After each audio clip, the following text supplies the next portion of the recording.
네, 지난해 리콜 조치가 있었고 그러고 나서 안심해도 됐나 싶었는데 이른바 액체 괴물이죠. 이 슬라임과 그 부재료에서 독성 물질과 발암 물질이 검출돼 논란이 일고 있습니다.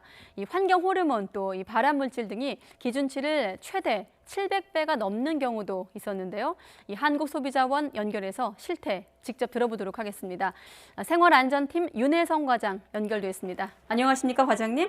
네, 안녕하세요. 네, 이 아이들이 이렇게 만지고 노는 어떤 촉감놀이에 할 수 있는 장난감인데 지금 보면 이번에 100개 종류를 검사한 것으로 알고 있습니다. 어떤 네. 방식으로 조사가 이루어졌습니까?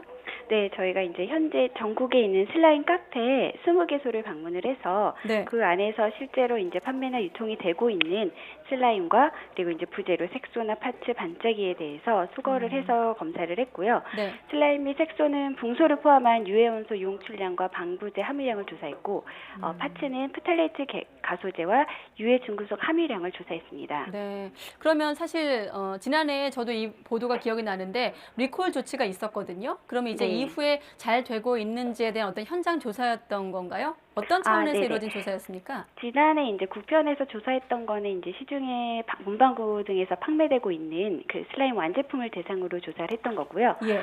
저희는 이제 지난해부터 이제 많이 생겨나기 시작한 슬라임 카페에서 실제로 이제 그 매장 안에서 이제 아이들이 갖고 놀 수 있게 만들거나 이제 만들 수 있는 그런 슬라임, 그리고 그 안에 있는 이제 파츠나 색소, 반짝이와 같은 부재료에 대해서 조사를 한 거여서 조사 대상 자체가 좀 다릅니다. 네, 파츠라는 거는 이 슬라임 할 때 지금 화면에 나오는 어떤 그런 부속품들을 말하는 건가요? 네, 맞습니다. 이제 슬라임에 촉감이나 색감을 부여하기 위해서 이제 첨가하는 장식품으로 볼 수 있는데, 슬라임 카페뿐만 아니라 이제 뭐 액세서리 같은 이제 각종 만들기 부자재료도 네. 정말 사용이 되고 있는 제품입니다. 네, 그렇군요. 자, 유해 물질 가운데 어떤 것들이 좀 나왔고 또 기준치와 비교해서 어느 정도 검출된 겁니까? 이제 먼저 파츠에서 검출된 프탈레이트계 가소제는 이제 허용 기준이 0.1%인데 최소 9.42%에서 최대 76.6%까지 검출이 돼서 최대 이제 766배 초과한 거로 볼 수 있고요. 납은 이제 최소 530mg 킬로그램에서 최대 이제 3,628mg 킬로그램이 검출돼서 기준치를 거의 한 12배 최고대 초과한 것으로 나타났습니다. 네. 네, 또 슬라임에서는 이제 20종 중에 이제 3종에서 붕소가 허용 기준의 최대 한 2.2배 정도 초과했고, 또 2종에서는 사용 금지가 된 방부제인 CMIT와 MIT가 검출이 된 게 한 종류가 있고, 또 다른 한 종류에서는 BIT가 기준초가 검출됐습니다. 네. 뭐 가습기 살균제 자체도 지금 뭐 문제가 됐고 오늘 재수사 발표도 있었습니다만은 이와 별도로 이 가습기 살균제 그 성분이 아이들이 만지는 장난감에 쓰였다는 얘기인가요? 네, 이거가 쓰인 이제 슬라임이 한 네. 종류가 좀 있었던 거고요. 네. 그렇군요. 자, 인체에 얼마나 해로운지도 좀 함께 짚어주시죠. 네, 일단 플라스틱 제품을 유연하게 만드는 이제 프탈레이트계 가소제는 흔히 이제 환경 호르몬으로 알려져 있는 이제 생식과 성장에 악영향을 미치는 내분비계 교란 물질입니다. 특히 이번에 검출된 DHP의 경우는 눈, 피부 점막에 자극을 일으키고 또 간 독성까지 야기할 수 있는 물질이고요. 납은 이제 어린이 지능 발달을 저하시키고 식욕부진이나 뭐 빈혈, 근육악, 약화 등을 유발할 수 있고, 카드뮴은 이제 독성이 강해서 체내에 잘 축적이 되지 않고 배출이 안 되는 이제 인체 발암 물질로 분류가 된 제품입니다. 또 붕소는 과다 노출되면 발달이나 생식에 영향을 미칠 수 있고, 또 BIT나 이제 CMIT, MIT는 이제 알고 계시는 이제 살균 네. 방부제 성분이고요. 네. 그렇군요. 붕소 같은 경우는 어디에 쓰이는 물질인가요? 일반적으로? 붕소 같은 경우에는 현재 그 살균 방부제 성분으로 좀 이해를 하시면 되고요. 네. 네, 살균 방부제의 하나다. 네네. 네. 사실 이게 뭐 어린이도 마찬가지지만 육아들 같은 경우는 이 만지고 그 손이 입으로 들어가는 경우도 많기 때문에 부모들 입장에서는 그래도 애들이 만지는 건데 안전하게 만들겠지 하고 믿고 아마 또 아이들이 좋아하는 것과 별도로 믿었던 측면이 있는데 어떻습니까? 안전 기준이 없었던 건가요? 아니면 있는데 안 지킨 건가요? 일단 슬라임 같은 경우에는 이제 안전 확인 대상 어린이 제품 완구로 분류가 되어 있어서 안전 기준 자체가 있는 거고 그 기준을 토대로 저희가 조사했을 때 일부 제품에서 지금 안전 기준에 부적합하게 나온 거고요.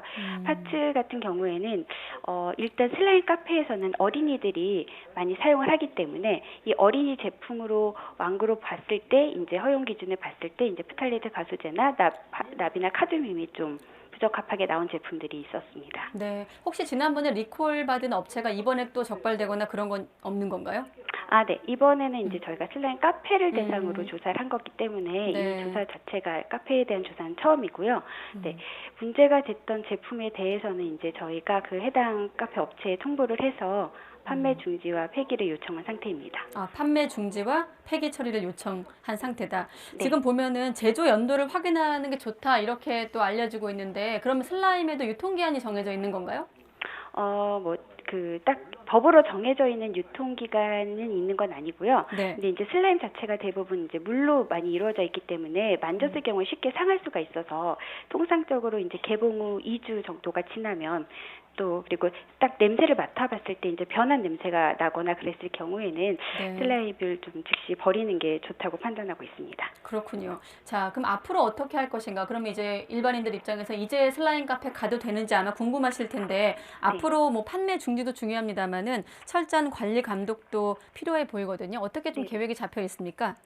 일단 그래서 저희가 이번에 안전 기준에 문제가 됐던 제품에 대해서는 해당 업체에서 이제 판매 중지나 폐기가 이루어졌고 또 그 슬라임 협회를 통해서 전국에서 이제 판매되고 있는 파츠에 대해서도 네.